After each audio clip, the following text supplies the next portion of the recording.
All right, this week we're going to go ahead and move on to solving multi-step equations where the variables are on either side. Previously we worked on using the distributive property and combining like terms, but only on one side of the equation. All right, so just a quick review here on some things that we've been doing in class helping us with our equations is when you are combining like terms, remember, we add or subtract the terms with that common variable or if they're just numbers, okay? Not changing the like term part, but the number part is changing. Okay, when using the distributive property, I should always multiply what is outside the parentheses with what is inside. So distributing that number outside to the inside. You're not going to see a lot of distributing today. Actually, I'm not sure you'll see any because I want to just kind of get that idea of moving things from side to side and knowing how to do that. So you'll probably see that later this week. Okay, and then the third thing here, to solve an equation which involves a variable, I need to isolate that variable. So remember, the goal is to get that variable by itself, move everything else away from that variable. Okay, so like I said, the main goal is to get that variable by itself. By using the inverse operations, and remember, whatever you do to one side of that equation, you must do to the other side as well. So I'm going to go through a couple examples here, and then I'll have an opportunity for you to pause the video and try some on your own before I actually go over those four questions. Okay. All right. So when I look here, I noticed that I see the equal sign, so I'm going to go ahead and draw my line there. I notice on the left-hand side I have some like terms. I'm going to go ahead and combine those like terms so I can simplify this. So I notice here that negative 6h and h are like terms, and then 4 and negative 3 are also like terms. So negative 6 plus, remember this is 1, is negative 5, so I'd have negative 5h. And then 4 minus 3 is 1, so negative 5h plus 1 equals, and then 11 just stays on the other side. So if you look at this, we only have a two-step equation. So now I'm going to go with this. Remember, we do the opposite of our order of operations. So first I'm going to be looking for that adding or subtracting. So I see a plus 1, so I'm going to get rid of that by doing the opposite. So I'm going to subtract 1 from both sides. So on this side, I have left negative 5h equals, and then 11 take away 1 is 10.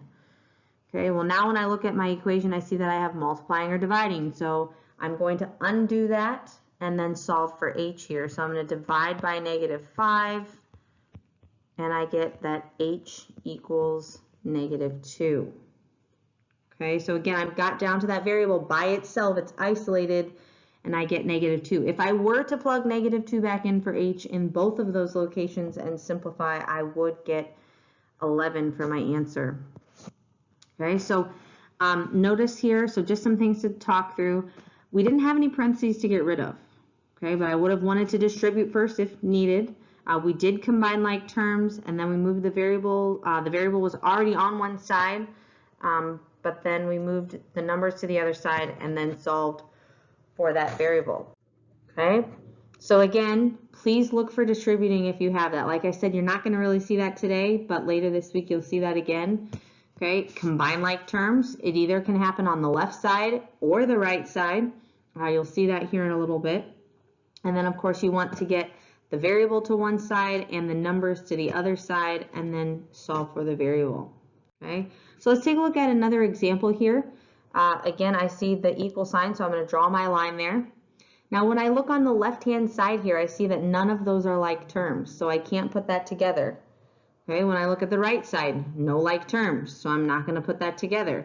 There's no distributing, so all I need to do now here is move the variables together and move the numbers together. So I like to always keep my variable on the left-hand side of my equation. So here I look, then I have a 5x over here. I want to move that to the other side. It is a positive 5x, so I'm going to subtract 5x, and it will cancel here. And then I'm going to go write that underneath its like term. So 8x minus 5x is 3x. So I have 3x. This 4 is still there, so plus 4 equals, and then on the other side I still have 28. So now I have that two-step equation, so I can subtract 4. I'm going to undo that adding or subtracting first by subtracting 4. Then I have 3x equals 24. And now I'm looking for that multiplying or dividing. I see multiplying of 3, so I'm going to divide by 3. And I get x equals 8. Okay, so again, I got that variable by itself by following those steps. I didn't have any parentheses. I didn't have any like terms. I did move the variables to the left and then move the number to the right and then solve for x. Okay. All right, so number 3 here. Okay, I'm going to draw my line in the middle. Okay, I'm going to take a look on the left-hand side here. I see that I have some like terms. I have 5x and 3x that are like terms, so I'm going to combine them. So that is 8x. My 24 is going to stay the same. So plus 24 equals, and then on the right side there's no like terms, so I'm just going to rewrite that. Negative 36 minus 2x. Okay, so now there's nothing more to simplify. I need to start moving from side to side. And like I said, I like to keep my variable on the left. So on the right side here, I have this negative 2x. To move it to the other side, I'm going to add 2x. So that cancels. So here I get 10x. That 24 stays the same. And that equals negative 36. Now I have that two-step equation. So I'm going to solve for x by looking for that adding or subtracting. And I see adding of 24. So I'm going to subtract 24 from both sides. Okay, so over here on the left I have 10x equals. Over here they're both negative, so I have to add. And I get negative 60. Okay, so now I'm going to look for that multiplying or dividing. So I'm going to divide by 10. I get x equals negative 6.